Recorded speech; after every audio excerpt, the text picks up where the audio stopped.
ำว่าตนเป็นที่พึ่งของตนตามความเป็นจริงหรือว่า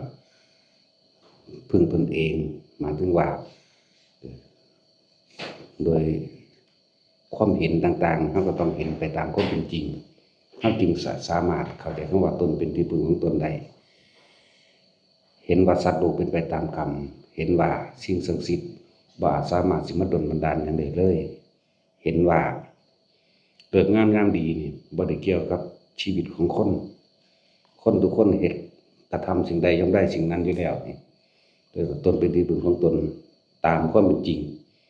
ว่าเฮาเข้าใจธรรมะเฮาเข้าใจความจริงว่าสัตว์โลกเป็นไปตามกรรมเลยเอิ้นว่าพึ่งตนพึ่งธรรมส่วนคนที่บ่แสวงหาธรรมเพิ่นเอิ้นว่าคนประมาทพวกนี้บ่อาจสามารถทำตนเป็นที่พึ่งของตนได้ เพราะว่าแม่นสิมาปฏิบัติธรรมแม่นสิมากระทำบุญทำทานสิ่งใดก็มีแต่ขอจะให้สิ่งศักดิ์สิทธิ์ดลบันดาลจะให้สิ่งศักดิ์สิทธิ์ช่วยเหลือนั่นนี่แล้วบ่เป็นไปตามความเป็นจริงอันนี้พึ่งตนบ่จริงพวกนี้พึ่งตนหลอกตนนั่นแหละที่เฮาพึ่งตนเป็นที่พึ่งของตนได้นี่ก็คือการได้ช่วยเหลือบุคคลผู้อื่นโดยบ่หวังสิ่งใดตอบแทนพอทีแรกเฮาก็เฮ็ดมาแต่เป็นเด็กน้อยนั่นล่ะแต่ว่าบ่มีผู้ใดรู้บ่มีผู้ใดใส่ใจพอปานใดนั่นแหละบ่มีไผใส่ใจบ่มีผู้ใดสนใจว่ากำลังมันบ่ทันได้พอแต่เฮาก็เฮ็ดไปเรื่อยช่วยเหลือบุคคลผู้อื่นไปเรื่อยเท่าที่ตัวเองเฮ็ดได้สะสมจนเกิดความเคยชินเป็นอุปนิสัยเป็นความเคยชินไปเรื่อยวันนี้ เฮ็ดมาเลยจนร่างกายเฒ่าแก่ชรามาเรื่อยแต่ว่าการกระทำของเฮาเริ่มต้นแรกจากจุดเล็กๆถึงน้อยก็หนึ่งจากจุดเล็กๆที่เฮาคอยเฮ็ดสังสมของเฮามาเองเฒ่าแก่ชราลงมาแล้วกำลังเฮากลับมากยิ่งกว่าเก่าจักบ่ล่ะคำว่ากำลังมากขึ้นก็เพราะว่าสิ่งที่เฮากระทำไว้นั่นแหละกลับย้อนขึ้นมาหาเฮาเองมันมีกำลังมากขึ้นชื่อเสียงก็มีมากขึ้นและคนที่เห็นด้วยเห็นดีก็มากขึ้นทุกสิ่งทุกอย่างเลยเกิดกลายเป็นว่ามันเป็นแค่เรื่องง่ายๆไม่ใช่ภาระแต่ว่าเป็นเรื่องเบาเรียกว่าล่ะกำลังร่างกายทางร่างกายนี่อาจจะแบกยกของหนักบ่ได้เหมือนเดิมแต่ว่าร่างกายอันอื่นแยกภาคหมายถึงภาคกายอันอื่นอันเกิดจากใจของเฮาเองที่เฮาแผ่ออกไป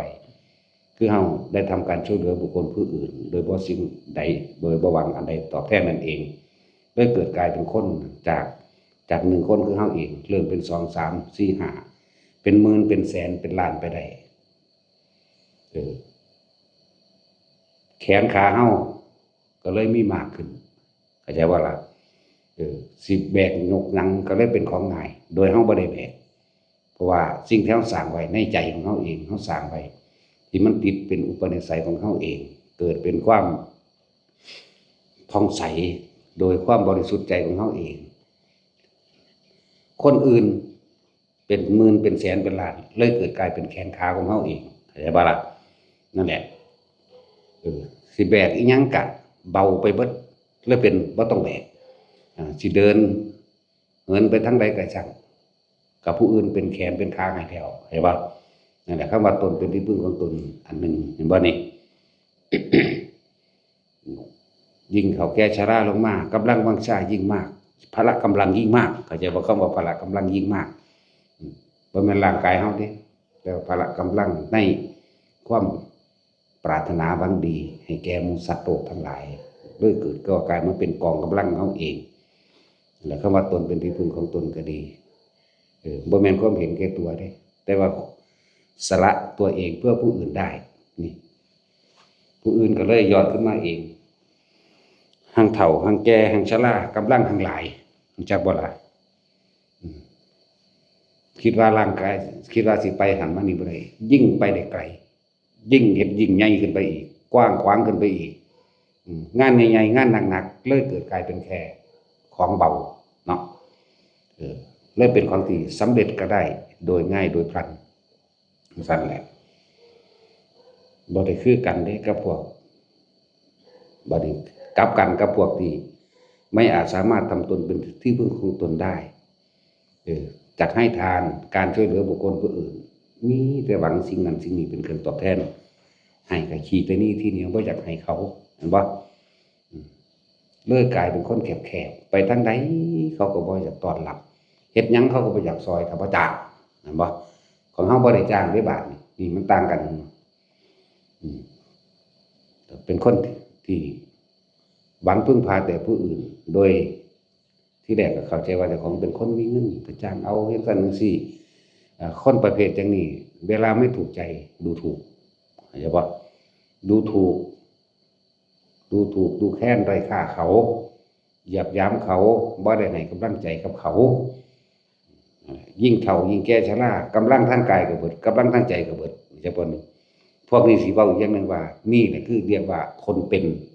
หมดบุญเพราะว่าบ่สั่งสมบุญกุศลนั่นเองเอิ้นคนเป็นเบิดบุญร่างกายก็เบิดกำลังไปพร้อมเข้าใจบ่ล่ะจิตใจก็เบิดกำลังไปพร้อมเพราะว่าจิตใจนี่ใส่ไปแต่ในทางความเห็นแก่ตัวเนาะคิดเฮ็ดอีหยังจักได้เดี๋ยวนี้เข้าถ้าบ่ได้ก็ศูนย์เกิดความโมโหเกิดขึ้นเด้นั่นแหละความโลภตัดออกเบิดเอาโลดไปเอามาเฒ่าแก่ชราลงมาแล้วฮอดบ่มีผู้ใดอยากเหลียวแลดูบ่ล่ะเขาสร้าง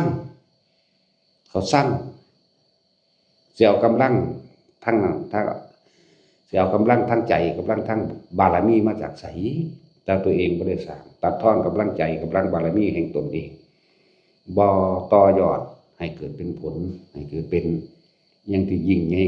นะเฮ็ดอีหยังก็ยากเด้บัดนี้ทางเฒ่าแห้งสิไปเฮ็ดเองก็เฮ็ดบ่ได้เห็นบ่ล่ะส่วนคนที่ตนเป็นที่พึ่งของตนโดยธรรมตนเป็นพึ่งโดยเมตตาโดยกรุณาโดยมุทิตาโดยอุเบกขาและ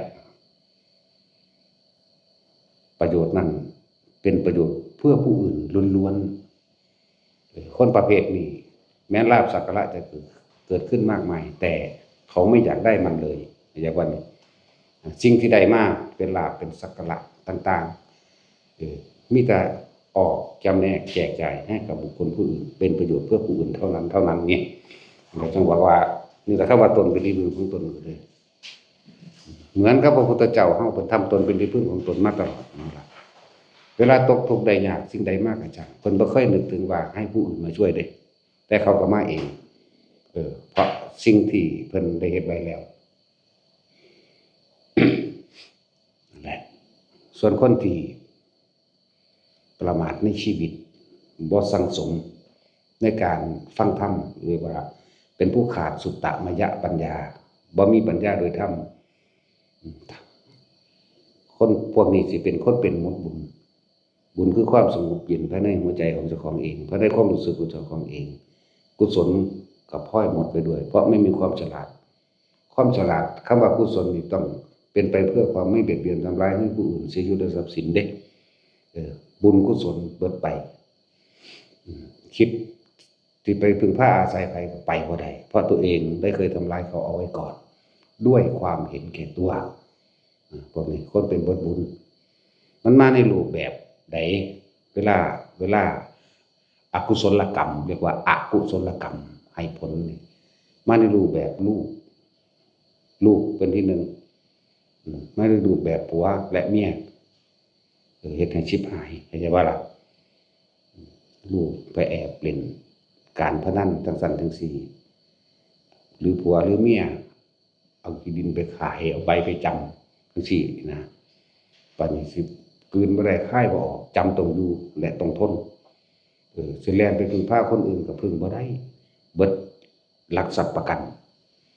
นั่นเอิ้นว่าคนเป็นเบิดบุญก็ดีส่วนคนที่เข้าสู่ธรรมะได้ยินได้ฟังสิแก้ปัญหาทั้งออกได้ทั้งนั้นอยากบ่ล่ะเนื้อลายหรือนิ้วอันใดมันเน่าเขาสิตัดทิ้งทันทีเลยเขาสิเด็ดเดียวเด็ดขาดพร้อมอยากบ่ล่ะ แม้นจำต้องเลิกเดินไปเพียงลำพังผู้เดียวก็ไปเด้พวกนี้แต่ว่าแต่ในความช่วยเหลือในความดูอยู่ห่างๆมีเหมือนเดิมเห็นว่าบ่ได้ตกอย่างน้อยกับเขาก็เบิ่งงานคอยช่วยเหลือแบบลักษณะว่าบ่ให้ดูโตเห็นว่านั่นแหละบ่ได้ทิ่มไปเลยจังซั่นดอกบ่มันตัดขาดนะก็ยังมีอันใดอันหนึ่งที่คอยช่วยเหลืออยู่บ่ให้ตกทุกข์ได้ยากจนเกินไปนั่นแหละคนที่มีธรรมจึงมีปัญญาแล้วก็หาทางออกให้แก่ทุกคนได้คนที่เข้าถึงความจริงคนมีธรรมความจริงเขาก็รู้ว่าคนพวกนี้เป็นคนเล่นคนเสเพเป็นคนขี่เหล้าเมายาติดยาติดยาบ้าการพนันต่างๆเขาก็รู้อันนี้จังว่าพวกเขาจะประมาทนะให้ท่านตนเป็นที่พึ่งของตนโดยการช่วยเหลือบุคคลผู้อื่นโดยไม่ได้หวังสิ่งใดตอบแทนคนพวกนี้มีปัญญาหลายอยู่แล้วล่ะ เอาตัวรอดได้หาทางออกได้แม้ที่เดินทางไปทางใดก็ช่างไปสิ่งที่ตัวเองเคยสร้างไว้อันเป็นบุญกุศลสร้างไว้ก็ไผก็สร้างมองได้ก็สร้างในสุดท้ายแล้วเรียกว่าบุญกุศลทั้งหลายเหล่านี้สิเกิดกลายเป็นบุญจริตไม่ค่อยปกป้องคุ้มครองตัวเองที่เพิ่นว่าคนมีบุญตกน้ำบ่ไหลตกไฟบ่ไหม้เป็นจริงว่าไง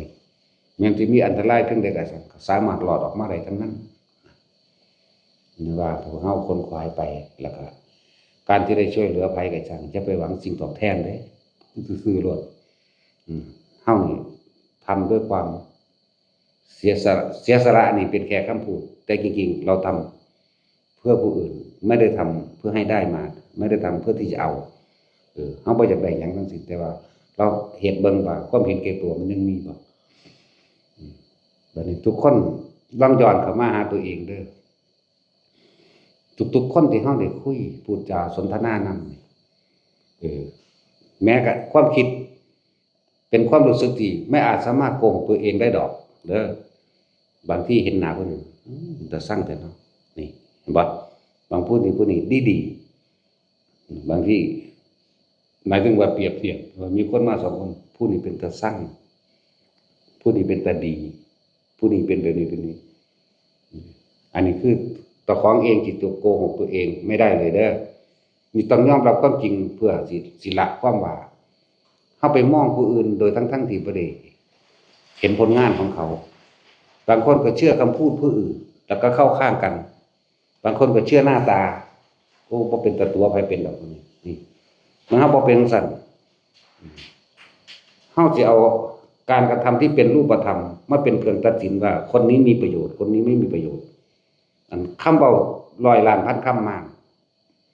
เฮาฟังไว้ซื่อๆเชื่อหรือไม่เชื่อก็บ่มีแต่ว่าดูเหตุของคนนี้เหตุหมายถึงว่าพูดยกอ้างว่าตัวเองดีแบบนี้แต่ว่าเฮาไปเบิ่งผลของคำพูดการสร้างประโยชน์ที่ตัวเองพูดมานั่นน่ะจับต้องได้หรือไม่กินอยู่ได้หรือไม่นอนได้หรือไม่อาศัยได้หรือไม่พี่เฮาเบิ่งเอาพี่เด้เฮาเบิ่งเอาตัวพี่เด้เฮาบ่ได้เบิ่งบ่ได้ไปตัดสินโดยหน้าตาและวาจาแห่งคำพูดบ่ได้ไปตัดสินเอาวาทกรรมของไผเดี๋ยวในความรู้สึกทั้งเบิดที่คนเดินทางเข้ามาหาเราเสมอกันเบิดบ่มีหักไผบ่มีสั่งไผเสมอกันเบิดบ่ได้ว่าให้อีห่านหรือสั่งหรือว่าบ่ว่าบ่มีนี่ความจริงในความรู้สึกเฮาสิบ่มีเลยเสมอกันเบิดคือเคยเว้าไว้มาหลายก็ช่างเฮาก็เอาบุญให้มาดีก็เอาบุญให้มาหลายก็เอาบุญให้มาดีเอาบุญให้มาหลายให้บุญเข้าใจบ่ล่ะทอกันเบิดบ่ได้ว่าผู้นี้หน้าตามีแต่สั่งเนาะผู้นี้เว้าดีเนาะเขาเว้าจริงเด้นั่นก็บ่ว่าบ่ทันได้ไปตัดสินว่าผู้ใดเว้าจริงหรือเว้าบ่จริงดูผลงานนี่ต่างหากบัดนี้คนที่มาอยู่นำเฮาเนี่ยคนนี้เป็นโทษบ่ได้สร้างเล็บที่ขับไล่เข้าใจบ่นี่คนนี้เป็นโทษต่อผู้อื่นให้ออกไปเข้าใจว่าล่ะมีโทษทำร้ายผู้อื่นไล่ออกไปเข้าใจบ่ล่ะซั่นแหละบ่แม่นว่า มีความลำเอียงอะไรอันหนึ่งหรือขัดผลประโยชน์บ่แม่นแต่สิ่งนี้มันคนทุกคนมันโกหกตัวเองความรู้สึกตัวเองบ่ได้เด้นั่นแหละจังว่าถามผู้นั้นผู้นี้เขามามีความพอใจกับบ่พอใจกับผู้นั้นผู้นี้บ่สิมารูปร่างหน้าตาวาจาแบบใดก็ช่างเฮานี่รับได้ทั้งเบิดปัญหาสิเบิ่งผลงานว่าเขานี่ทำตนเป็นประโยชน์กับบุคคลผู้อื่นหรือไม่แม้นทำแต่ว่าขี้โม้คุยโว้อวดด้อยค่าผู้อื่นแต่ว่ายกตนเรียกว่าทำดีเอาดีติดดีถ้าทำดีแต่ว่าไปด้อยค่าคนอื่นยังไม่ใช่ความดีเห็นบ่ล่ะถ้าดีแล้วก็ต้องไปอวดไปอ้างว่าเจ้าของทำดีไหมแบบนี้ก็เฮาก็ตักเตือนมันบ่ล่ะเพิ่นนี่เป็นคนทำดีอยู่เฮาเห็นเป็นรูปธรรมเกิดขึ้นเป็นประโยชน์อยู่เสียอย่างเดียวปากบ่ดีจังซี่นะแต่ว่าสิว่าให้สร้างให้มีความไม่พอใจกับบุคคลบ่มีเลยมีแต่คอยตักเตือนถ้าตัวเองทำดีแล้วนั่นอย่าไปด้อยค่าบุคคลผู้อื่นว่าเขาผู้อื่นไม่ดีเพราะคนดีจริงๆเขาไม่กล่าวตู่ไม่ใส่ร้ายหรือไม่ยกตนทับถมบุคคลผู้ใดแต่เฮาสิเว้ากันเห็นอยู่นี่คือพ่อใหญ่นายแล้วถ้าไผสิเว้าจังได๋กูก็เฮ็ดไปงุ่มๆงามๆตามภาษากูเข้าใจบ่ล่ะแล้วแม่ใหญ่จ้อยยังบ่ทันได้เข้าใจบ่แม่ใหญ่จ้อยนี่ยังบ่ทันได้นั่นเป็นตาสั่งนี่เป็นตาสั่งอย่าให้มันกินนะสั่งมันนี่ว่างกินบ่ทันเป็นอยู่แต่ก็ทำดีเข้าใจบ่ล่ะสั่งฮอดพ่อฮอดแม่มันพุ่นลูกมันดีอยู่แต่ว่าสั่งพ่อสั่งแม่มันพุ่นมันเกี่ยวเข้ามาฮอดพี่พุ่นเด้สิไปว่าหยังเนี่ยทุกคนสิเป็นร้อยหน้าพันตาเป็นหมื่นเป็นแสนเป็นล้านก็สร้างเสมอกันเบิดนี่คือสิ่งที่เฮาเป็นแล้วผู้อื่นสามารถหรือเป็นแบบนี้บ่ความรู้สึกที่บ่เป็นความรู้สึกที่ว่าพอใจกับไม่พอใจยังบ่ได้เกิดกับไผเลยเสมอกันเบิดจะสิมารูปร่างหน้าตาได้ก็สร้างเฮาก็แนะนำเหมือนกันทั้งเบิด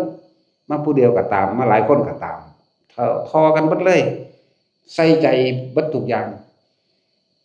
มันมีความรู้สึกอย่างหนึ่งคือทุกๆคนที่ผ่านเข้ามาเฮาเหมือนเป็นว่าดุจดังแขนขาอวัยวะของตนหมดเด้มันเหมือนกับคนผู้นั้นเป็นคือแขนขาอวัยวะของเฮาเองเป็นตับเป็นปอดเฮาเองเป็นเลือดเป็นเนื้อเป็นหนังเฮาเองทอกันเบิดบ่ได้มีแยกๆนี่บ่ได้เป็นแบบนั้นเสมอกันบ่มีแบ่งแยกคนนี้หน้าตาเป็นตาสั่งคนนี้หน้าตาเป็นตาฮักนี่บ่มีเสมอกันเบิดนี่คือสิ่งที่ทุกคนต้องเอาไปเทียบตัวเองเด้อคำว่าวางจิตเป็นกลางมันเป็นจังไดพวกเจ้ายังมีความรู้สึกว่าผู้นั้นก็ดีอยู่ดอกคงสร้างหน้าตามันบ่ยิ้มก็มีเด้เนาะนั่นแหละเฮาเบิ่งผลงานตัวผลงานจังสิเป็นเครื่องรับประกันเจ้าสิว่าเจ้าอวดอ้างหยังมากก็ช่างหรือว่าอวดอ้างก็ช่างแต่ว่าก็เบิ่งไปเพราะว่าเฮาต้องการว่าถ้าผลงานแห่งความดีของผู้นั้นจับต้องได้ถ้าเป็นน้ำก็ดื่มกินได้อาบได้ใช้ได้ถ้าเป็นอาหารก็กินได้ที่อยู่อาศัยก็นอนได้ใช้ได้อาศัยความสะดวกสบายในรถในเรือได้พี่ได้เฮาตัวพี่ไว้เด้เฮาผลงานตัวพี่ไว้เด้เฮาบ่ได้เอาโอ้เราดีๆเด้ซั่นบ่ทันเห็นผลงานหยังอยู่ดีๆโลดแค่คำเว้าเนาะนั่นแหละเฮาจึงไม่เชื่อคำว่าไม่เชื่อก็บ่แม่นว่าไปตัดสินเลยทีเดียวเด้หมายเอาว่าอย่าเชื่อเพราะได้ยินได้ฟังสืบต่อกันมาอย่าเชื่อเพราะว่าบุคคลผู้นั้นสมควรที่จะเชื่ออย่าเชื่อเพราะว่าได้กระทำต่อกันมาเห็นบ่ล่ะนั่นแหละอย่าเชื่อเพราะว่าประเภทนี้อย่าเชื่อเพราะว่าการคาดคะเนตามเหตุผลตรรกะแห่งตนนะฟังนี่เป็นกลางเบิดเวลาเขาเว้าเรื่องนั้นเรื่องนี้ธรรมดาแต่เบิ่งแต่จะฮู้อุปนิสัยว่าให้อยู่ด้วยกันนานๆเห็นบ่ล่ะนานส่ำใดนานส่ำตายจากกันพุ่นล่ะ เขาอยากรู้ความจริงหรืออุปนิสัยของบุคคลผู้นั้นนี่เป็นแค่คำบอกที่จริงเขาไม่อยากรู้หยังแต่ว่าเป็นคำพูดคำบอกก็คืออยู่ร่วมกันนานๆแล้วสันดานและอุปนิสัยแท้จริงของเขาจะออกเองออกในทางใดในทางเป็นคนดีดีนี่คือเสียสละเพื่อผู้อื่นคำว่าดีเฮาเป็นบุคคลที่เสียสละเพื่อผู้อื่นโดยไม่หวังสิ่งใดตอบแทนเฮ็ดทำเพื่อผู้อื่นแต่ไม่ได้พูดยกความดีของตนที่กระทำนี่เขาก็เฮ็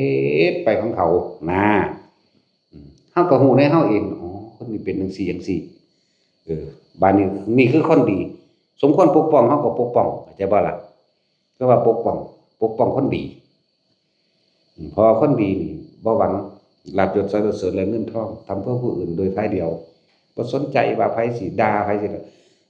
แต่ว่าเมื่อมีการกล่าวตู่ใส่ร้ายเฮาก็ต้องปกป้องเข้าใจบ่ล่ะจังซั่นแหละคนเสียสละมักสิบ่เว้าอวดตนเด้คนเสียสละจริงๆจะไม่พูดอวดตนเองว่าตัวเองทำดีอย่างนี้อย่างนี้นี่เขามีหน้าที่ทำอย่างเดียวทำแล้วทิ้งพวกนี้แต่ว่าเฮ็ดแล้วก็ทิ้งไปเลยบ่ได้เอายกมาว่านั้นนี่เฮาก็ต้องยกขึ้นมาเป็นตัวอย่างเป็นธรรมดาปกป้องเป็นธรรมดานะอีกต่างหากนั่นแหละบางคนเสือเขาบอกกันเร็วๆนั่นแหละชิบหายไว้อยู่อย่างบ่ล่ะเขาชวนไปลงทุนนั่นลงทุนนี่เฮ็ดเป็นน้ำเขาเพราะความโลภเต็มหัวใจลงทุนหน่อยอยากได้หลายลงทุน100อยากได้ล้านพวกนี้เนาะเยอะแยะนั่นแหละที่เฮาเตือนอยู่เรื่อยๆดอกพอเกิดมาปฏิบัติอย่าไปลงทุนทำธุรกิจอันใดหนึ่งนำกันเด้อเวลาชิบหายเสียหายมาแล้ววัดหลวงพ่ออันนั้นโลดเด้บ่ได้ว่าผู้นั้นเด้เนาะมันเลยกลายเป็นทำร้ายตัวเองไปเสียเปล่าๆเพราะบางคนจากมาวัดหลวงพ่ออันนี้เนาะว่าได้ยินได้ฟังว่าอุ้ยมีแก่งหลอกลวงผู้นั้นบ่ดีผู้นี้บ่ดีนะจังซั่นเด้คือได้ยินเรื่อยๆหลวงพ่อเพิ่นดีอยู่แต่ว่าคนอยู่ในวัดบ่ดีนั่นพวกอันฝ่ายต้อนรับเบาๆปากบางๆก็ดีนะคือระวังสินะแต่ว่าเฮาก็ฟังไว้นะฟังไว้เป็นธรรมดาเฮาบ่ได้ไปตัดสินว่าคนเฮาดีหรือบ่ดีเพราะว่าคนมันเอาตามอารมณ์เจ้าของก็มี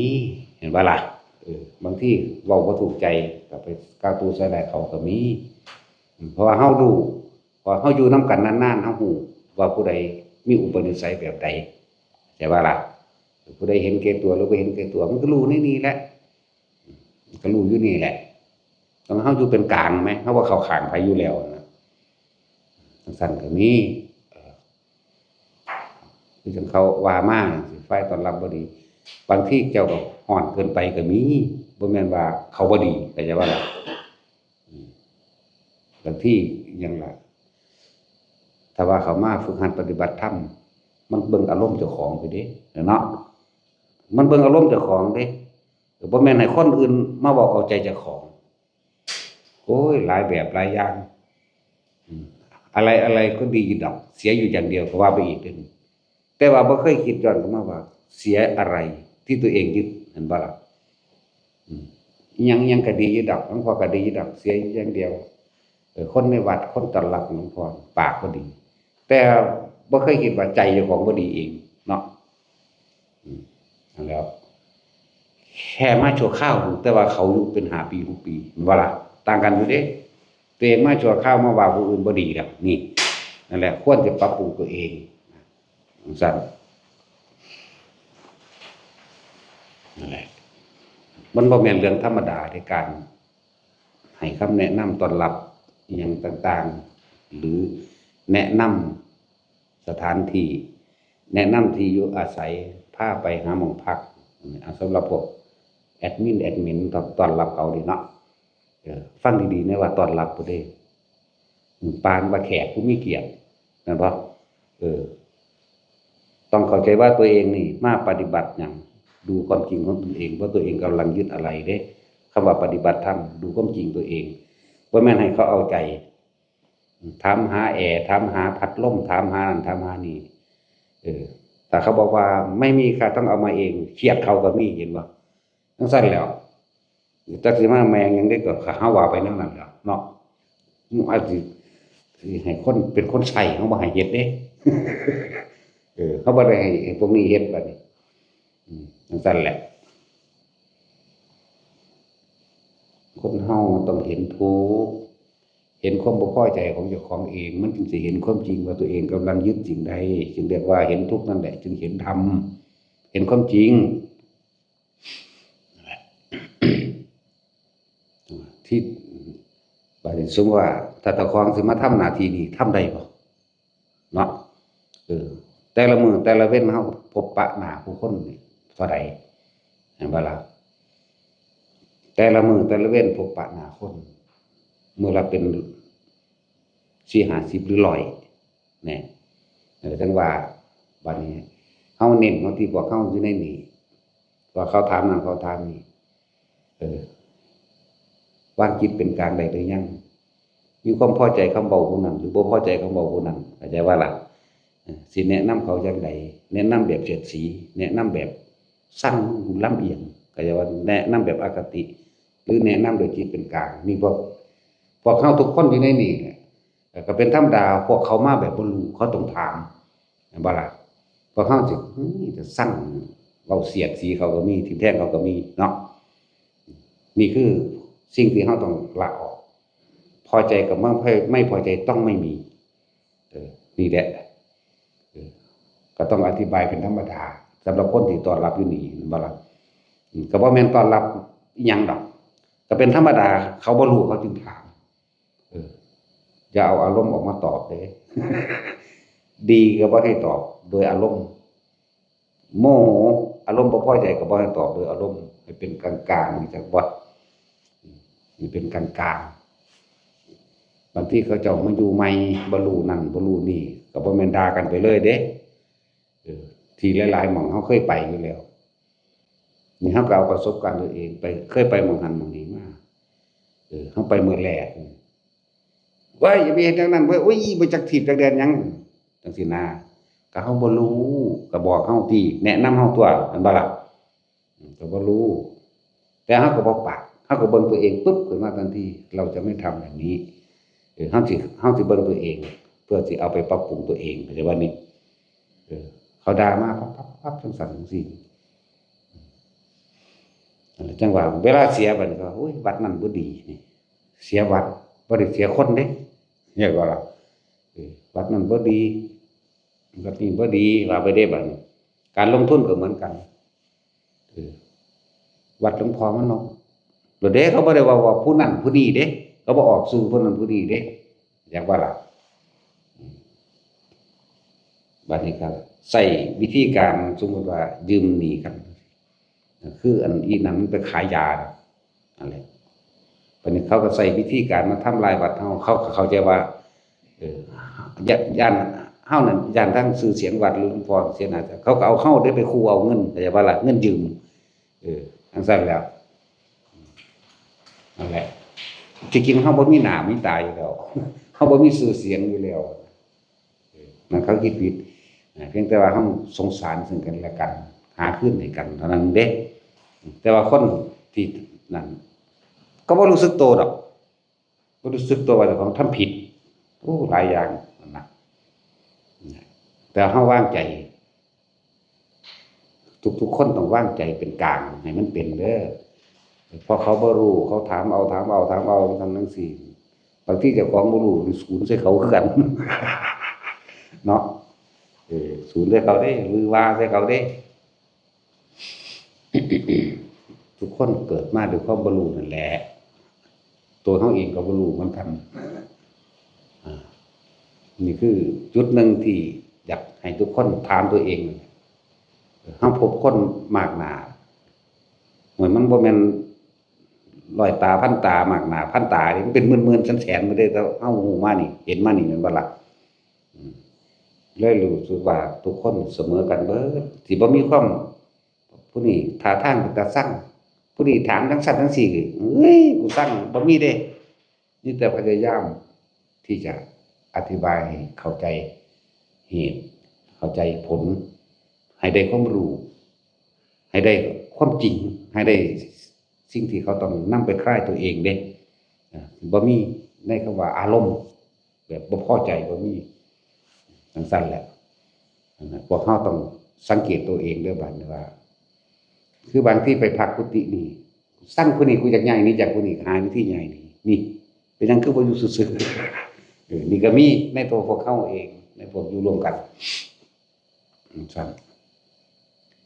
เรียกว่าวางใจได้แบบนี้สบายที่สุดมาร้ายหรือมาดีเอาบุญให้เสมอกันให้ความรู้ให้ความเห็นให้ความจริงเสมอกันมาร้ายก็เอาบุญให้มาดีก็ให้บุญเพื่อนให้ความสงบร่มเย็นเสมอกันคำว่าให้บุญให้แนวทางอันถูกต้องให้แนวทางให้เห็นความจริงเรียกว่าให้ความสงบร่มเย็นเสมอกันความสงบเย็นเดินบุญผู้ใดมาแบบใดก็สร้างเฮาก็พยายามที่จะทำความเข้าใจให้เขาเข้าใจจากเขาเองนั่นแหละเรียกว่าให้เขาคลายความสงสัยเขาเองให้เขาคลายมานะอิทธิเขาเองให้เขาคลายความเห็นแก่ตัวเขาเองให้แนวทางของเพื่อนำไปที่ละอารมณ์ของเขาเองนั่นแหละว่าถ้าคนที่เขาจะเข้าถึงความจริงแล้วเขาจะถ้ามานี่บ่แบ่งแยกเสมอกันเบิดเขาบ่แบ่งแยกด้วยรูปร่างหน้าตาแบบนั้นแบบนี้บ่มีเขาบ่แบ่งแยกอีกเพราะความคิดเห็นของคนมันต่างกันก็บ่แบ่งแยกอีกบ่แบ่งแยกเด้แต่ว่าเขาถามปัญหามาแบบใดเขาตอบได้เบิดเลยว่าบ่แบ่งแยกหมายถึงผู้นี้ปัญหาธรรมละเอียดสูงสุดผู้นี้หาก็เริ่มต้นบ่ได้ไปโมโหผู้เริ่มต้นเด้ยิ่งใส่ใจกับผู้นี้มากๆเลยใส่ใจกับผู้เริ่มต้นผู้นี้ก็ใส่ใจเหมือนกันมันเป็นคนละระดับกันนั่นบ่ล่ะระดับจิตระดับปัญญาต่างกันอนุบาลมาถามก็ตอบอนุบาลให้มัธยมมาถามตอบปริญญามาถามตอบปริญญาแต่ว่าบ่ได้เอาของผู้นี้มาให้ผู้นี้เด้แต่ว่าล่ะเป็นไปตามลำดับไผลำดับมันบ่แบ่งแยกอยู่แล้วแต่การรู้สึกว่าทุกๆคนเป็นคือแขนขาอวัยวะเลือดเนื้อหนังของเฮาเองนี่เด้นั่นแหละมันเป็นจังซี่แต่ทุกๆคนเข้าใจแบบนี้หรือทุกๆคนเป็นแบบนี้หรือยังไปเบิ่งตัวเองเด้อว่าเฮายังเป็นแบบนั้นแบบนี้อยู่บ่นะแหละเมื่อไหร่ถ้าเฮาสิเข้าถึงเมตตาจริงๆเมื่อไหร่ที่เราเนี่ยรักตัวเองเสมอผู้อื่นรักผู้อื่นเสมอด้วยตนเมื่อนั้นเราจะเข้าใจว่ารักใดที่จะเสมอด้วยรักตนไม่มีเพราะเราจะเห็นบุคคลผู้อื่นเป็นดุจดั่งแขนขาอวัยวะของตนเราจะไม่ทำร้ายใครเลยเด้สิบ่มีความคิดว่าไปทำร้ายไปทำลายไปกล่าวตู่ไปใส่ร้ายไปทิ่มแทงเสียดสีบ่มีเสียหายชีวิตทรัพย์สินตลอดทั้งชื่อเสียงสิบ่มีเลยเด้นี่แหละมันแบ่งบ่ออกเลยบาดเป็นอันเดียวกันกับเขาผู้นี้มาแบบนี้ผู้นี้มาแบบนี้ปัญหาทำขั้นต่ำขั้นกลางขั้นสูงนี่ก็สั่งค่อยให้ความกระจ่างแจ้งกับเขาบ่แบ่งแยกแต่ว่าที่แบ่งแยกก็บ่แม่นแบ่งแยกอย่างว่าล่ะที่ว่าคนนี้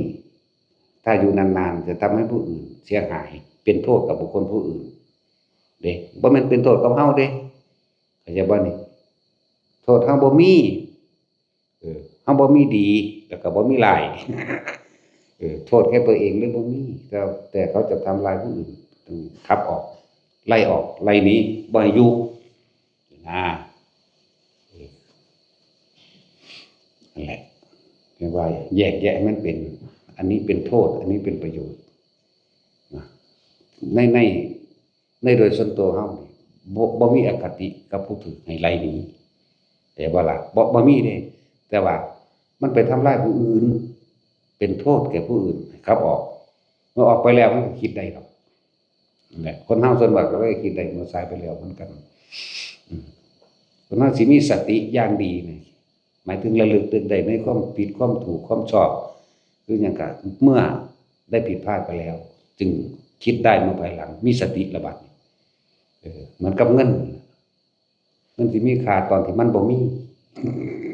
ตอนที่มันใส่อย่างสุรุ่ยสุร่ายเนาะนะครับคือบอกอยู่เรื่อยๆสิ่งที่สำคัญที่สุดในการดำเนินชีวิตของแต่ละคนไปเพียงแค่หากินซ้ำตายอาหารยารักษาโรคเครื่องห่มที่อยู่อาศัยเฮาใส่นี่ให้มันเป็นประโยชน์สูงสุดบรรเทาความหิวของเจ้าของเองจังอัตภาพให้เลี้ยงชีวิตที่เป็นไปซื่อๆได้บัดนี้คนที่ว่าเจ้าของมีเงินกินกาแฟก็อยากกินคาปูชิโน่เนาะอิหยังกาแฟทั้งมีรูปนกแก้วโซนๆเชนๆอีหยังเนาะฮะอเมซอนแหมเพิ่นน่ะกินแต่แนวแพงๆกินอาหารก็แพงๆตลอดทั้งเครื่องดื่มเครื่องเล่นต่างๆกินนี่คือสุรุ่ยสุร่ายจากวันนี่แหละเห็นตอนนั้นเงินสิบ่มีค่าเพราะว่ามันมีหลายเนาะอันนี้เป็นตาแซ่บซื้อกินโอ้ยอันนี้เป็นอาหารแบรนด์เนมอเมซอนคาปูชิโน่อีหยังเขานั่นแหละเนาะต่างๆที่มันแพงๆแหมก็เอามาว่าแต่ของเป็นคนรวยหรือมีแบรนด์เนมแบรนด์หยังหามึงนี่ล่ะจังซี่มันยกตัวเองว่าตัวเองรวยหรือโดยการข่มบางทีไปเห็นเขากินธรรมดาเบะปากใส่เขาจังซี่นะนี่เรียกว่าประมาทไปแต่สำหรับพวกเขาใส่ให้มันคุ้มค่าที่สุดให้มันคุ้มค่าเด้อาหารก็กินไปเพียงอิ่มนั่นแหละก็สิกินด้วยแก้วทองคำเจ้าก็กินอิ่มนั่นแหละเจ้าก็เซาเองอาหารบ่ว่าสิราคาเพียงใดก็สั่งผ่านลิ้นผ่านปากไปแล้วไหลลงลำคอไปแล้วหมดรสชาติเหมือนกันแล้วกินได้มากเพียงใดแต่กินเพียงแค่อิ่มและอาหารที่มีราคาเป็นหมื่นจังซี่บ่ได้เห็นว่าสิอายุยืนเป็น200ปีดอกบ่ต้องว่าหมื่นปีดอกแค่นั้นนี่พูดถึงโหมดการใช้ทุกอย่างให้มีคุณค่าอะไรบ้างแล้วก็คนอื่นๆที่ยากจนลำบากก็เฮาก็มีเยอะแยะแบ่งเผื่อมีเหลือเผื่อและแบ่งปันเขามั่งนี่เลยใส่สิ่งที่มีอยู่ตัวนี้สร้างประโยชน์แก่ตนเองเลยแบ่งปันอะไรว่าล่ะให้การให้เป็นการสื่อสารที่ดีที่สุดในหมู่มนุษย์สัตว์ทั้งหลายการให้โดยไม่หวังสิ่งใดตอบแทนนั่นแหละยิ่งเป็นการให้ด้วยความบริสุทธิ์ใจผลของการให้บ่หวังสิ่งใดตอบแทนทำให้เกิดเป็นบุญสงบเย็นละนั่นแหละอันหนึ่งอาหารยารักษาโรคก็เอาแค่ว่ารักษาไปแค่ว่าบ่ให้มันเจ็บมันปวดหนึ่งเด้แค่บรรเทามันหนึ่งเด้จะให้หายจากโรคบ่มีหายบ่จำเป็นต้องหยังดอกเอาแค่ว่ามันบ่ปวดนี่ก็พอนะอิหยังก็เลยเนาะผู้นี้เป็นโรคมะเร็งตับแต่ว่ามันบ่ปวดก็สร้างให้แม่มันนะเนาะมันก็แค่นั้นแหละนั่นแหละจังว่าหลายๆอย่างเสื้อผ้าจังซี่เอาแค่ว่ามันใส่เข้าสังคมธรรมดานี่แหละบ่ต้องไปเลิศหรูกว่าหมู่ดอกเนาะคนที่ทำงานห้างร้านบริษัทหรือหยังต่างๆก็ใส่ไปตามสุดแบบสุดฟอร์มมันนั่นแหละของใส่กระเป๋าบ่จำเป็นต้องแบรนด์เนมใบละแสนล้านดอกรองเท้าก็เหมือนกันมันใส่ได้ดีเหมาะกับตัวเองก็ใส่ไปเถอะบ่จำเป็นต้องว่าโอ้โหรองเท้านี่คู่นี่30,000พุ่นเด้คู่ละ10,000พุ่นเด้บ่จำเป็นดอกนั่นว่าล่ะบ่ใส่ไปแล้วก็เห็นว่าสิสร้างประโยชน์หยังกับไผได้เกลียดเงินตรงนั้นอยากบ่มาเอาไว้ใช้แบ่งปันกับผู้ที่เขาไม่มีมั่งเนี่ยอันจะเครื่องห่มเครื่องใช้เครื่องสอยหยังต่างๆสารพัดลดหน่อยลงมาให้เห็นคุณค่าของตัวเองมั่งเมื่อเห็นคุณค่าของตัวเองก็เห็นคุณค่าของผู้อื่นมั่งอาหารยารักษาโรคเครื่องห่มตลอดทั้งที่อยู่อาศัยก็เฮ็ดพอมันอยู่ได้ล่ะคงทนกันร้อนกันหนาวไปจังซั่นบ่ต้องไปประดับประดาหยังเดือดหรูดอกบางคนติดแอร์ให้หมดหลบนั่นแหละพวกนั้นไม่อาจสามารถทำตนเป็นที่พึ่งของตนได้พวกนี้ บ่ได้แบ่งปันผู้อื่นไม่แบ่งปันคนอื่นจะว่าล่ะคอยประดับประดาแต่ตัวเองเด้เนี่ยจึงบอกว่าหลายๆอย่างที่คนที่คิดถึงกันโดยความจริงใจบริสุทธิ์ใจก็คือความดีความดีทั้งหลายเหล่านั้นจะกลับมารักษาตัวเองแม้นแก่ชราก็มีกำลังมากเห็นบ่ล่ะแม้นแก่ชราก็มีกำลังมากเลยน้ำใจยังสิสู่กำลังใจเพื่อเลื่อนบารมีไปว่าอย่างกำลังใจมันออกจากใจบารมีศูนย์รวมออกจากใจบารมีกับบารมีทางกายหมายถึงเฮาให้อาหารยารักษาโรคเครื่องที่อยู่อาศัยเครื่องอำนวยสะดวกกับคนทั้งหลายบัดนี้สิ่งทั้งหลายเหล่านั้นก็กลับขึ้นมาหาเฮาเองบารมีทางวาจาคือพูดคำไหนเป็นคำนั้นรับปากกับเฮ็ดได้บ่มีการเสียสัจจะบ่มีเสียคำเว้าเลยเว้าอีหยังขึ้นคนก็เชื่อตัวเรื่องนี้จริงแล้วก็ทำจริงเราจึงพูดบางคนไปให้ความหวังกับคนทั้งที่เขาอาจจะมีความหวังกับเฮาเพียงคำเว้าเดียวแต่เฮ็ดให้เขาเสียชีวิตก็ได้เฮ็ดให้เขาเบิดความหวังหรือเฮ็ดให้เขาล่มละลายชิบหายไปเลยก็มีจักว่าล่ะนั่นแหละบ่เล่นๆบ่หัวๆบ่หยอกๆบ่จริงบ่จังเขามีความหวังเพียงหนึ่งเดียวกับทำลายความหวังของเขาก็มีนั่นแหละบางคนจังซั่นเว้าอีหยังเขาก็บ่เชื่อนะมันนักการเมืองเว้าพวกเฮาเชื่ออยู่ติอยู่ดีกินดีเฮาก็หาเลี้ยงเจ้าของคือเก่าเนาะเราจะรวยไปด้วยกันอยู่ดีกินดีถ้าได้เป็นแล้วจะเอานั่นให้สิเอานี่ให้นะมันก็เฮ็ดเอาแต่มันนะเปรียบเทียบพวกนี้ที่อยู่อาศัยมันคิดถึงคนที่บ่มีมั่งมันสร้างเอาขนาดลงรถซื่อๆก็เฮ็ดห้องแอร์ใส่มันบ่ธรรมดาเด้แนวมื้อนี้ลงรถเฮ็ดห้องแอร์หรือว่าได้สำคัญจำเป็นอีหยังก็ซื้อมาเพิ่มจังซี่นะของใช้ของซอยที่มันก็เลยว่าถ้ามีมากมีเหลือก็เผื่อแผ่ผู้อื่นมั่งนี่คือธรรมว่าถ้าพึ่งตนเองแท้ๆก็คือการได้ช่วยเหลือบุคคลผู้อื่นนั่นแหละคือพึ่งตนพึ่งธรรมกับพึ่งก็คือเอาความจริงของทุกชีวิตเท่านี้แหละเป็นเครื่องดำเนินชีวิตเห็นตามความเป็นจริงคนเฮาเกิดแล้วต้องแก่ต้องเก็บต้องตายอยู่แล้วถ้าอยากให้ผู้อื่นช่วยเหลือตนเองก็ต้องช่วยเหลือบุคคลผู้อื่นเสียก่อนเมตตาตนคือการได้ช่วยเหลือบุคคลผู้อื่นนั่นแหละคือการเมตตาตนบ่หาแต่เป็นคำแพร่คำเบาดอกสัตว์เตสัตตาสัตว์ทั้งหลายทั้งปวงที่เป็นเพื่อนทุกข์เกิดแก่เก็บตายด้วยกันทั้งหมดทั้งสิ้นจงเป็นสุขเถิดเว้าซื่อๆมันสิสุขบ่แม่นบ่เห็นเขาตกทุกข์ได้ยากโอ้ยพี่เป็นหรือว่าตัวเองตกทุกข์ได้ยากเอง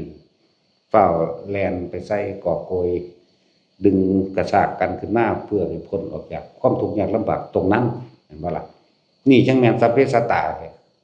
ที่เป็นเพื่อนทุกข์แท้นี่เห็นบ่เกิดแก่เก็บตายด้วยกันทั้งหมดทั้งสิ้นนั่นน่ะมีจังหากนะบ่แม่นแค่คำเว้าไปว่าเด้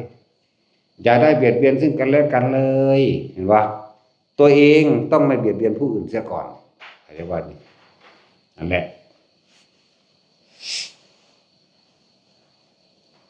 ถึงว่าฟังให้มันเข้าใจกรรมหมายถึงการกระทำทั้งปวงอันเกิดจากใจความรู้สึกนึกคิดของเฮาเองด้วยแล้วการกระทำทั้งหลายการเฮามันเป็นดุจดังเงาตามตัวเฮาไปเด้จักบ่ล่ะเป็นดุจดังเงาทำร้ายก็เงาร้ายนั่นแหละตามเราไปทำดีก็เงาดีนั่นแหละตามเฮาไปผลของการกระทำทั้งหลายย่อมย้อนคืนมาสู่ตนมันบ่ไปหม้องอื่นหรอกไปทำร้ายบุคคลผู้อื่นก็คือการทำร้ายตัวเองไปด่าเป็นเสียสีไปให้ร้ายไปกล่าวตู่ไปทิ่มแทงเขาก็กล่าวตู่ใส่ร้ายตัวเองเหมือนเดิมบ่ไปใส่นั่นแหละถ้าเฮาเข้าใจเรื่องของกรรมเข้าใจตามความเป็นจริงดีแล้วเฮาสิบ่กล้าทำลายไผดอกเฮาสิเพียรประคองตัวเองให้ออกหนีจากความเห็นแก่ตัวของสัตว์โลกเพราะสัตว์โลกที่เกิดมาเพราะว่าความเห็นแก่ตัวเดียวนั้นพาเวียนว่ายตายเกิดก็ดีความไม่รู้นั่นแหละความบ่รู้ความอยากตัณหาอุปาทาน ก็ความเห็นแก่ตัวนั่นแหละตัณหาอุปทานก็ดีมองลึกเข้าไปโทษทั้งหลายแหล่พวกเขาพากันยึดคือหยังยังเป็นเรื่องที่เผาเฮาได้มากที่สุดราคะขีณาบ่แม่นรูปรสกลิ่นเสียงเป็นเสบียงแห่งทุกข์ราคะขีณาเมื่อไม่ได้ดั่งใจแล้วเกิดความกระวนกระวายร้อนแล้วโทสักขีณาย่อมเกิดกลายเป็นไฟพวกนี้เป็นไฟที่บ่แม่นเผาเนื้อหนังแต่ว่าเผาใจอย่างว่าเฮ็ดให้ใจเฮาร้อนกระวนกระวายนอนก็บ่หลับมันโมโหเนาะนั่นแหละราคะขีณาโทสักขีณานั่นใหม่เจ้าของก็เรียกโทสักขีณานั่นแหละเพราะว่าบ่รู้ธรรมจึงเป็นโมหะขีณานอนอยู่ในไฟ3กองราคะโทสะโมหะนี่เองเห็นโทษเป็นทั้งสิพิจารณาซึ่งอสุภะอสุภังก็เป็นเครื่องอยู่และเครื่องคุมนั่นแหละอย่างหนึ่งแต่ว่าการมองไปโดยปัญญาก็คือนั่นแหละคือการเห็นโทษ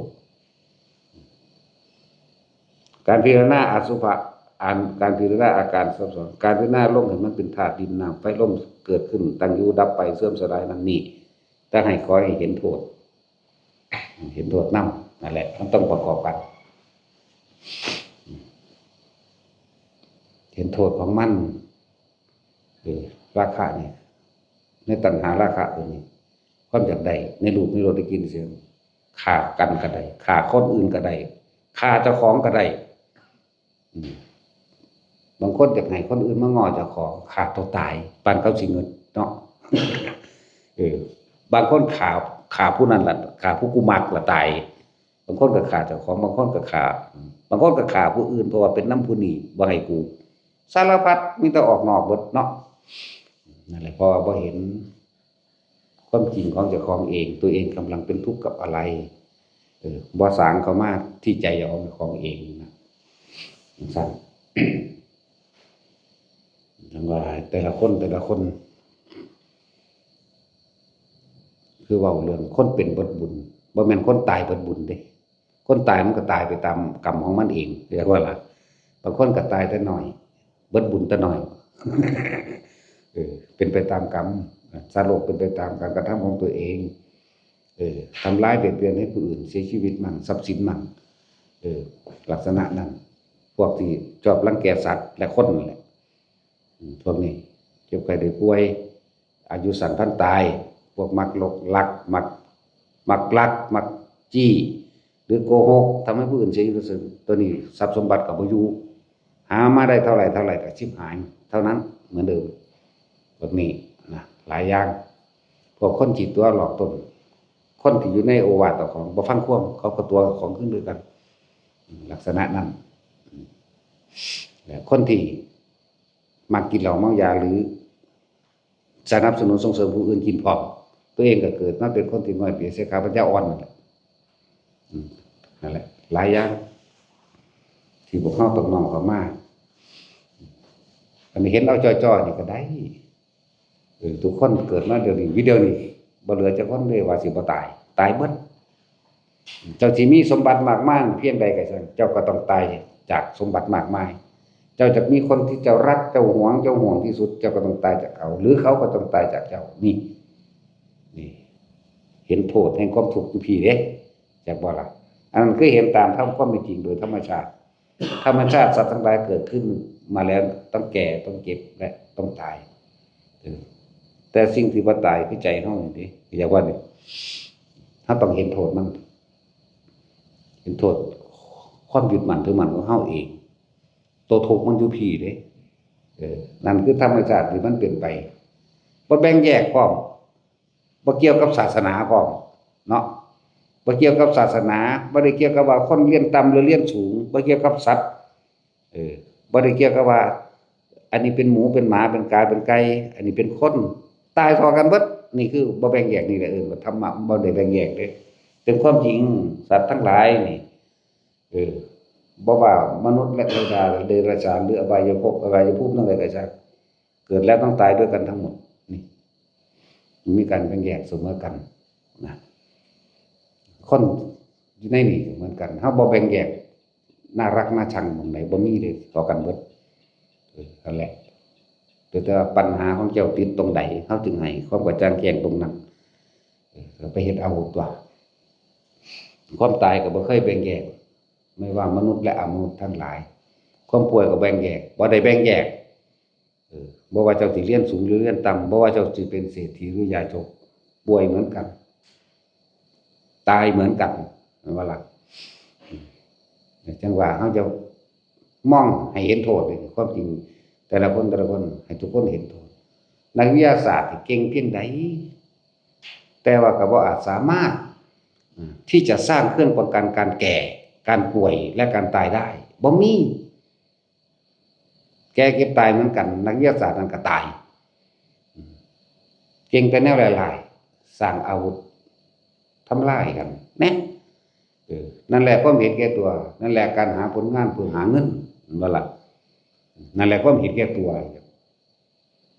ขายสูตรเคมีขายสูตรอาวุธได้เงินหลายสุดท้ายมันก็ตายจากเงินอยู่ดีล่ะเนาะ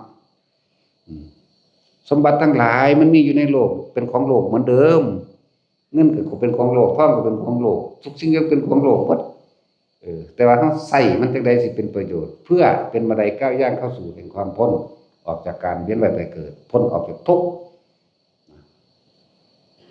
บางคนถึงกันว่างานในโลกนี้หรืองานบริษัทนี้หรือแนวนี้แต่บ่มีกูเฮ็ดบ่ได้บ่แม่นเขาเฮ็ดได้คือเก่าเนาะนั่นคือยกตัวเองขึ้นมาโดยความเห็นแก่ตัวนั่นแหละโดยความยกตนเป็นคนสำคัญคิดว่าบริษัทนี้อันนี้ถ้าขาดกูไปบ่รู้สิไปได้บ่ถ้าไปได้คือเก่าอันคือนี่คือความเห็นผิดอันมื้อนี้หรือความยึดมั่นถือมั่นเฮ็ดให้เจ้าของลำบากซ้ำซ้อนนั่นก็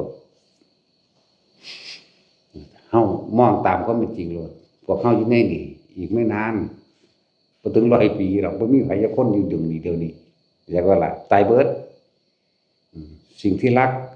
ถ้าเขาไม่ตายจากเราเราก็ตายจากเขาสิ่งที่มีอยู่เนี่ยมันก็อยู่ของโลกคือเก่า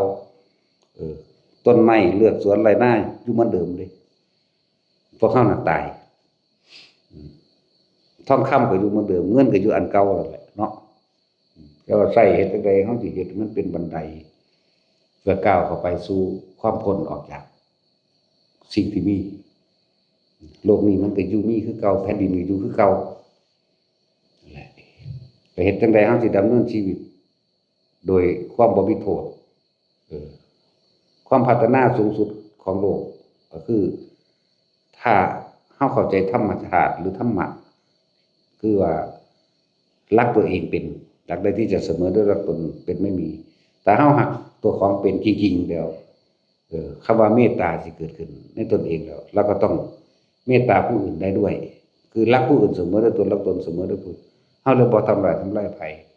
กรุณาเห็นความทุกข์ยากลำบากของผู้อื่นเป็นเหมือนของตน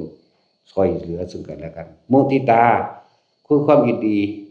ในการที่บุคคลผู้อื่นได้ดีตามธรรมตามคุณธรรมบ่แม่นได้ดีแบบค้ายาบ้ามากูดีใจนำบ่แม่นเข้าใจบ่ล่ะบ่แม่นได้ดีแบบแย่งชิงเบียดเบียนเขาเพื่อได้ตำแหน่งมากูดีใจนำบ่แม่น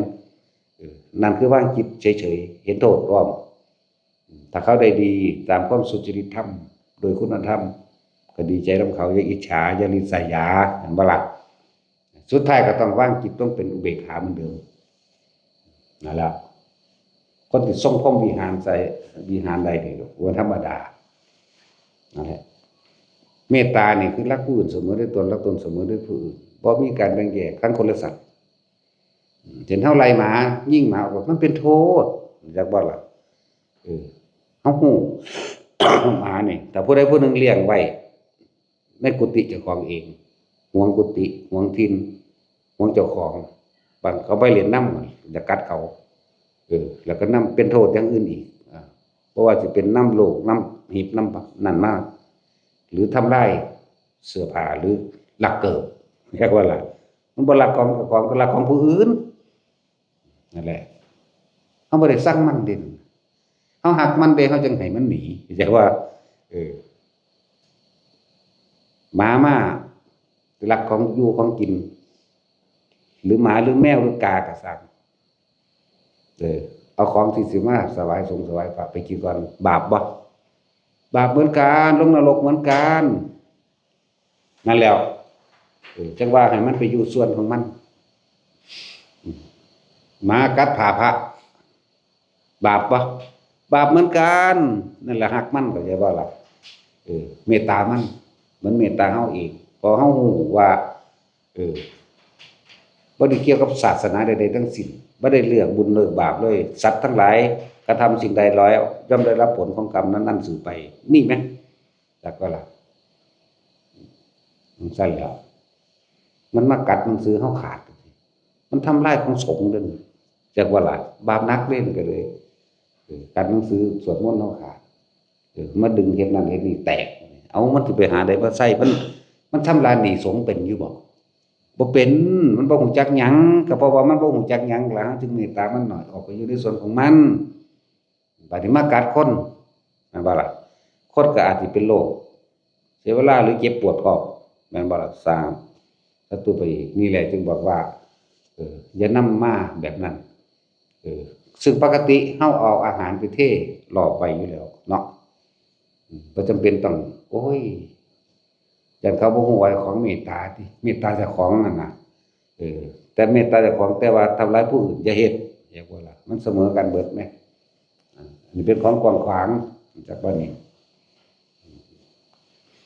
พระยังบ่มีเมตตาเลยว่ะเนาะยิ่งสร้างแมงเด้ ยิ่งมาเว้ากับเฮาจังซี่โอ้ยคือถี่ปากมึงนั่นโลดแหล้ว มึงเมตตาเจ้าของซะก่อนด่าเขาเหมือนด่าตัวเองนั่นเมตตาเจ้าของบ่ละบาดมันก็ถ้ารู้บางสิปึ๊บด่าเขาคำตันที่เตือนเขาก็คือการทำร้ายตัวเราเอง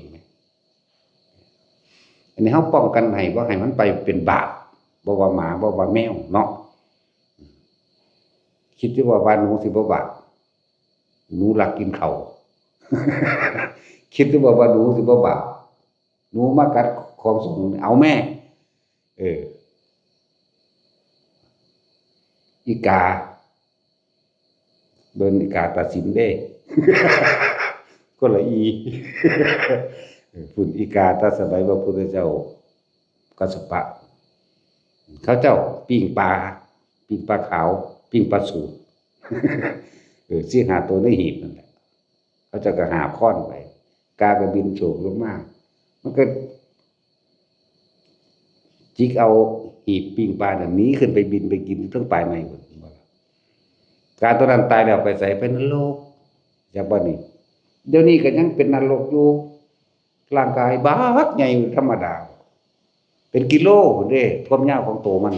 เพราะว่ามันจะต้องถูกทิ่มแทงโดยไฟไหม้อยู่จังซั่นแหมหอกดาบล้าวแหลมพุ่งผ่านพุ่นผ่านปีเขาเรียกว่าศพบักใหญ่กินทานไฟบักใหญ่เสือบกึบคาบกึบเข้าไปก็ไหม้ตายลุกขึ้นไหม้จังได้สิพ้นแน่มันรู้เรื่องอยู่ว่าล่ะน่ะกาน่ะมันคือบาปหนูมาลักกินข้าวปลาแล้วเบิ่งแม่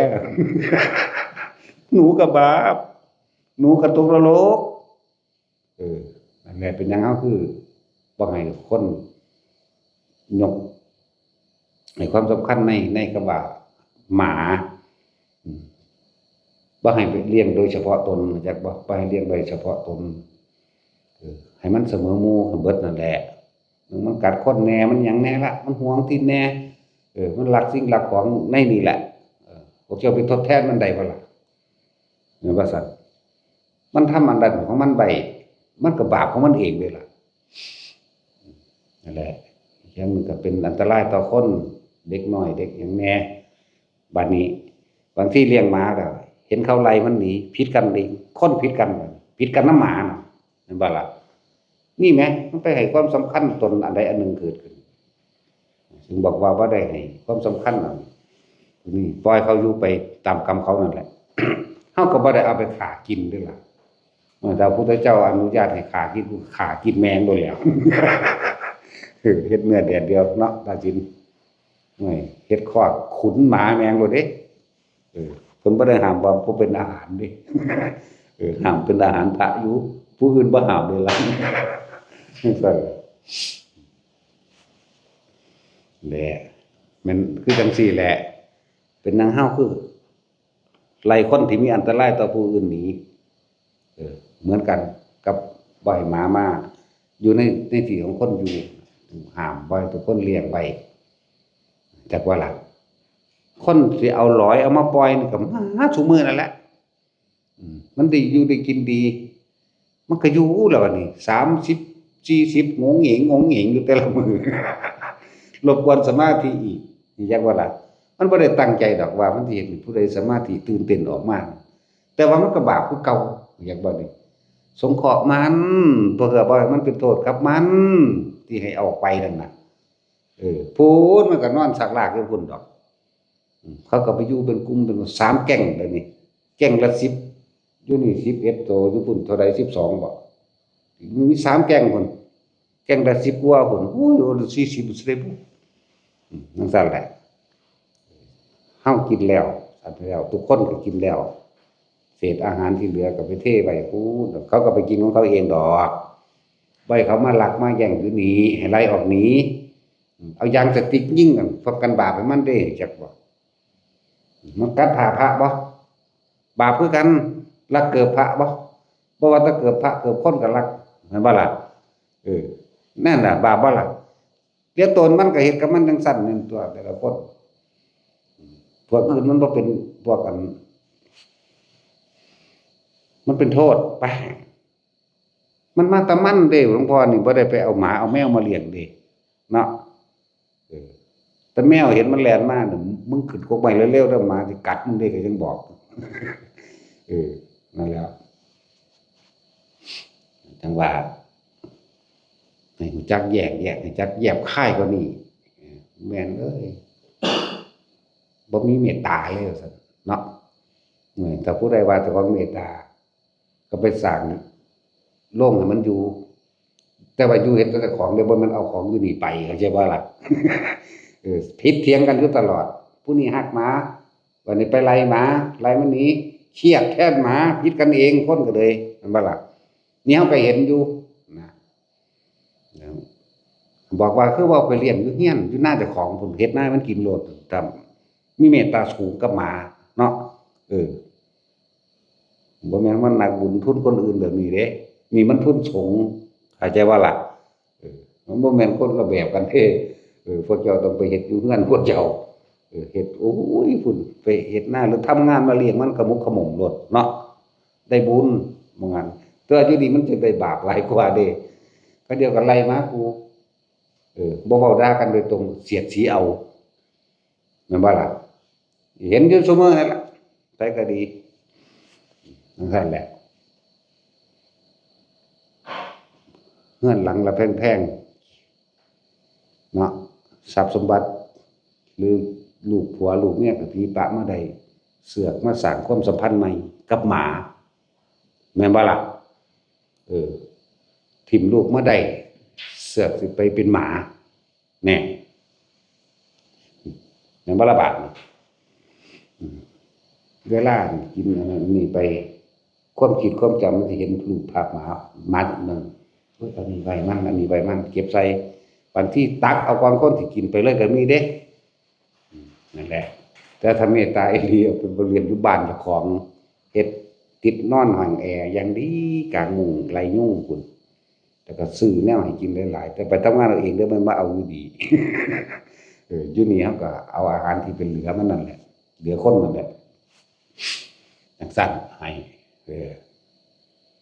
เป็นหยังคือเอายางสติ๊กมายิงทุกคนอยู่บ่เด้อพระพวกนี้มันยิงอยู่บ่เด้อนี่บักใดมึงยิงกูสิยิงบักแอวมันนะ พกยางสติ๊กไปเห็นหมาอยู่ใกล้กูไปมึงคือบ่ยิงมันกูสิยิงบักแอวมันนี่นะ นั่นแหละแต่เมตตาแต่สงสารมันก็ไล่มันออกไปตัวถือว่ามันหากัดผ่ามันก็ทำลายของสงฆ์ตัวนั้นใช่บ่ล่ะ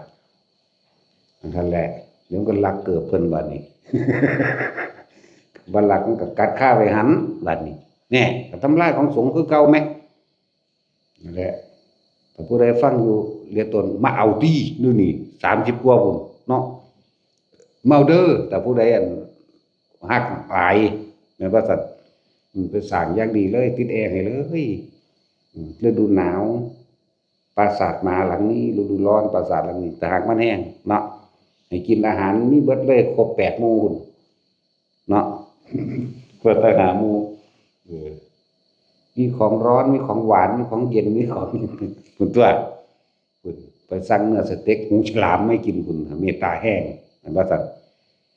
ทรงมาเลี่ยนสูงแล้วมันต้องมองให้ไกลกว่านั้นมองให้เห็นโทษตัวโทษต่อของกำลังผูกพันเออบ้านหลังหลับแพงๆกันยังถิ่มมาได้สมบัติในบ้านกับหลายอย่างก็ถิ่มมาได้ลูกก็ถิ่มมาได้ผัวก็ถิ่มมาได้เออหรือญาติๆก็ยังถิ่มมาได้เสือกมาผูกพันใหม่กับหมาเลี้ยงเอาบุญกันเลี้ยงแบบที่เฮ็ดอยู่เดี๋ยวนี้แหละคุณสัตว์ไปโลดมันจังสิได้ใช่ป่ะล่ะว่าแม่นเอาความห่วงใยอะไรเลยผูกพันเข้าไปใส่หมาตายแล้วมันเป็นหมาเด้จังเศรษฐีมันก็ยังเป็นหมาตั้งเยอะแยะไปเกิดเป็นหมานั่นน่ะแล้วในนิทานธรรมบทเยอะแยะพุ่นดอกคือว่าเราบ่ได้ศึกษาแต่คนบาดนี้โอ้ยเรามีเมตตาเราเลี้ยงหมาตัวพูนไปสร้างวิมานให้อย่างดีเลยติดประดับประดาให้เนาะว่าโค้งก็คือเรื่องหมาอีกแล้วตั้งเฮ็ดให้มันเป็นตั้งที่ได้บุญเลี้ยงสัตว์ที่ไม่มีเจ้าของหมานี่บ่มีใครเป็นเจ้าของแต่เฮาไปเป็นเจ้าของมันบ่ได้ดอกมันสิผิดกันกับคนพร้อมมันสิไปลักนี่พร้อมต้องมองเห็นโทษให้มันพร้อมเด้มองเห็นโทษให้มันนำมันบ่ได้รู้จักหยังเด้มันสนุกสนานกับมันกินตอนนั้นนึงเด้มันหยังเด้นั่นแหละเบิ่งโทษของให้มันนำสิได้โตนมันบ่ได้สร้างหมาจักโตได้ล่ะแล้วไหวว่าละบัดนี้30กว่าสิ40แล้วเนาะจังซั่นแล้วบัดนี้เฮาย่างพาไปนี่ใส่เฮาได้บาดนี่เบิ่งแน่นั่นน่ะเอาไปมาเลยสิแพงหมาก็กูอีกว่ากูบ่มีเมตตาไล่กูหนีเอามาไว้เนาะเอาซั่นบ่สุดเสียปัญญาใส่มาเลี้ยงแต่ไล่กูหนีเอามาไว้จังซั่นแหล้วคิดไปไกลๆกว่านั้นตัวสิไล่หลวงพ่อหนีสิเลี้ยงหมาสุดสิไปบิณฑบาตมันทางใดยังให้มันกินตัวนี้เนาะนั่นแหละเบิ่งไกลๆเบิ่งกว้างขวางเบิ่งรอบคอบป้องกันภัยเขาพร้อมภัยอันเกิดจากบาปกรรมนี่เด้ที่ป้องกันให้อยู่เดี๋ยวนี้แนะนำให้พวกเจ้า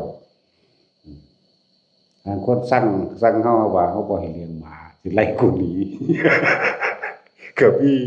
แต่จากหัวเนาะตัดสินไล่หลวงพ่อหนีเอาหมาไว้เมตตาแห้งหลายโอ้ยพวกสมองหินนึงกัน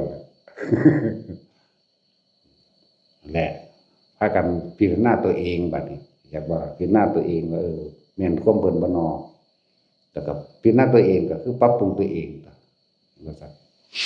ใช่แล้วคนฆ่ากันน้ำหมาก็บ่อึดเด้เนาะยิ่งกันน้ำหมานี่ก็บ่อึดหวงหมายิ่งกว่าคนนี่คือเขาจักนั่นแหละคือเขาบ่รู้ความจริงเขาบ่รู้จักคำว่ากรรมส่งผลแบบใดคำว่าการกระทำแบบใดการกระทำส่งผลเอาหมามาเป็นเหตุฆ่ากันตายก็มีเป็นศัตรูคู่อาฆาตกันไปเลยก็มีเพราะหมาแล้วหลายอย่างอันนี้บอกถึงโทษของหมาตั้งแต่กาเบิ่งลุงไปเหยียบต้นไม้เฮาบ่ใหญ่เลยอันพอถ้าเป็นยอดขึ้นมาโอ้ยไปจิกกูเบิดบ่ใหญ่จักเทื่อกาก็เป็น100หมาก็30-40โอ้ยยังกันแน่พวกห่านี่แล้วกามาลักของนี่บาปหมามาลักก็บาปหนูกัดของก็บาปได้รับผลของกรรมนั้นสืบไปเบิดนั่นอ่านให้มันไกลนี่เด้อไปก็ดีแล้วหมาก็มาจากคนสัตว์เลี้ยงต่างๆมันบ่เลี้ยงกระช่างบ่ว่าสิเป็นกะรอกกะแตหมูหมากาไก่เนาะมาจากคนนี่กามีแต่กาดำๆเด้บ่มีกาขาวหรอกพวกกันฟังดูเข้าใจแล้วว่ากาขาวจักว่าทินกาขาวชาวศรีวิไลจักบอกนั่นแหละทินกาขาวยกย่องคนเลวเป็นคนดีเขาทินกาขาวโดยธรรมชาติกามันมีได้สีขาว เนาะนั่นแหละเอิ้นถิ่นกาขาวอืมชาวบ้านก็บันไลจังว่ามันแม่นสิวิไลมันบ่มีสิริมันเป็นสิวิไปแล้วเห็นว่าสิริอันนั้นจังเป็นดีมันเป็นสิวิวิบัติจากว่าคำว่าวิมาจากคำว่าวิบัติอืมเมื่อคนเลวถูกยกย่องว่าเป็นคนดีเรียกว่าถิ่นกาขาวสิริได้หายไปเหลือแต่สิวิจากว่าวิหยังวิบัติสิริได้หายไปเพราะการยกย่องคนเลวว่าเป็นคนดีนั่นแหละและวิบัติหรือบันไล่จากว่าจังซั่นแล้วจังพวกอันสิเลี้ยงหมาไว้ไล่หลวงพ่อนี้นี่แหละ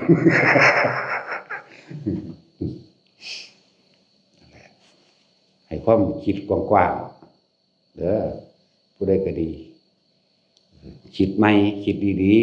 ๆสิเลี้ยงสัตว์เฮาให้มันโดยบ่ได้หวังสิ่งใดตอบแทนกับมันหนึ่งเฮาให้มันโดยบ่เป็นเจ้าของมันจังสิเป็นบุญ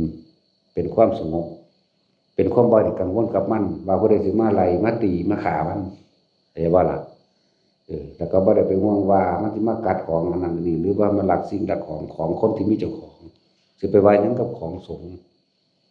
ของสงฆ์มันหนักเด้ว่าตาอีกาเดี๋ยวมันยังใหม่บึ้มๆอยู่เดี๋ยวนี้พูนอยู่แถวเขาอิซิคิริพุ่นล่ะจักบ่ล่ะโอ้ทั้งพุ่น อยู่แถวเขาอิซิคิริส่วนเป็ดชิ้นเนื้อนั่นน่ะก็อยู่เขาฮิชิคุเดี๋ยวนี้ก็ห้องคือหั่นแหละเป็นก้อนเนื้อเป็นก้อนเป็นสี่เหลี่ยมพื้นผาแล้วเป็นก้อนดอกยุบยับหอกดาบแล้วแลนพุ่งเสียพุ่นเสียผีมีปาก